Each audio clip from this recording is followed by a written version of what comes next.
পশ্চিমবঙ্গের মুখ্যমন্ত্রী মমতা বন্দ্যোপাধ্যায়কে বিদায়ের রাস্তা দেখানোর জন্য ভালো কাজ করছেন কংগ্রেস বিধায়ক সুদীপ রায় বর্মন, বললেন ত্রিপুরার মুখ্যমন্ত্রী তথা বর্তমান লোকসভার সাংসদ বিপ্লব কুমার দেব। বৃহস্পতিবার আগরতলায় সাংবাদিকদের মুখোমুখি হয়ে ত্রিপুরার প্রাক্তন মুখ্যমন্ত্রী তথা বর্তমান লোকসভার সাংসদ বিপ্লব কুমার দেব বলেন, ত্রিপুরার ছেলে যিনি ত্রিপুরার মাটিতে জন্মগ্রহণ করেছেন কংগ্রেস বিধায়ক সুদীপ রায় বর্মন বর্তমানে পশ্চিমবঙ্গের বিধানসভা নির্বাচনে মুখ্যমন্ত্রী মমতা বন্দ্যোপাধ্যায়ের বিরুদ্ধে লড়াই করছেন। তার জন্য বিধায়ক সুদীপ রায় বর্মনকে শুভ কামনা জানিয়েছেন তিনি। ত্রিপুরার মানুষ যেখানে গিয়ে ভালো কিছু করতে চায়, বড় জায়গায় যেতে চায়, সে যে কোনো রাজনৈতিক দলেরই হোক না কেন, এর থেকে খুশি আর কিছুর মধ্যে নেই।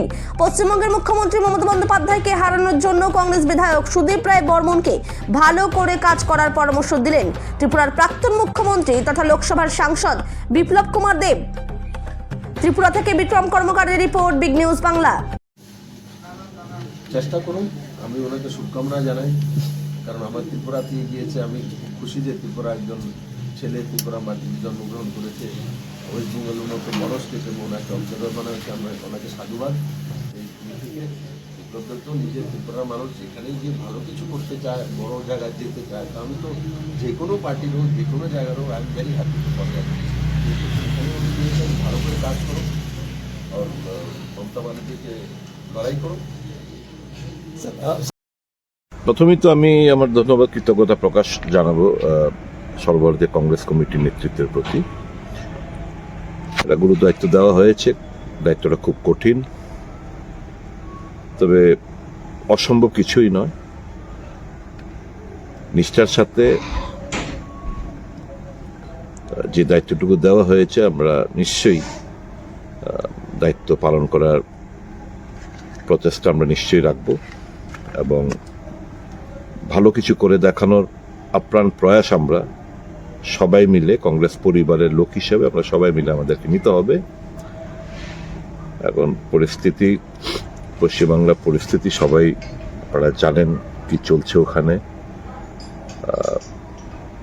খুব শীঘ্রই আমাকে যেতে হবে, গিয়ে পর্যালোচনা করে দলগতভাবে যা যা সিদ্ধান্ত নেওয়ার দলের ভালোর জন্য সবটা আমাদের করতে হবে। পথ খুব কঠিন, অসম্ভব কিছু না।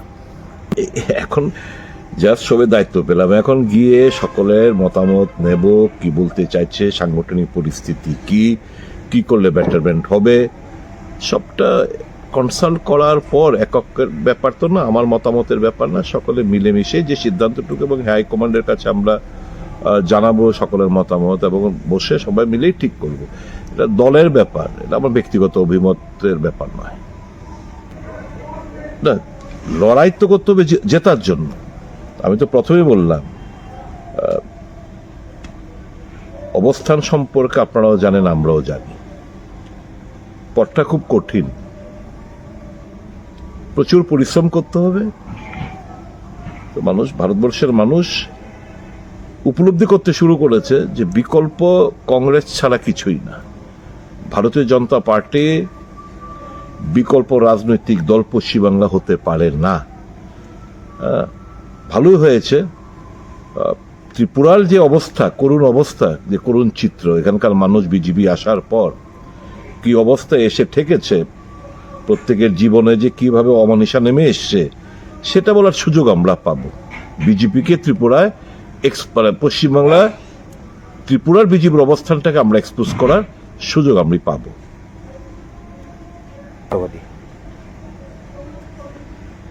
লড়াইতে আমরা আছি, লড়াই যাতে আমরা করতে পারি, পরিস্থিতি পরিবেশ যাতে আমাদের অনুকূলে আমরা আনতে পারি, তার জন্যই তো আমাদেরকে দায়িত্ব দেওয়া হয়েছে।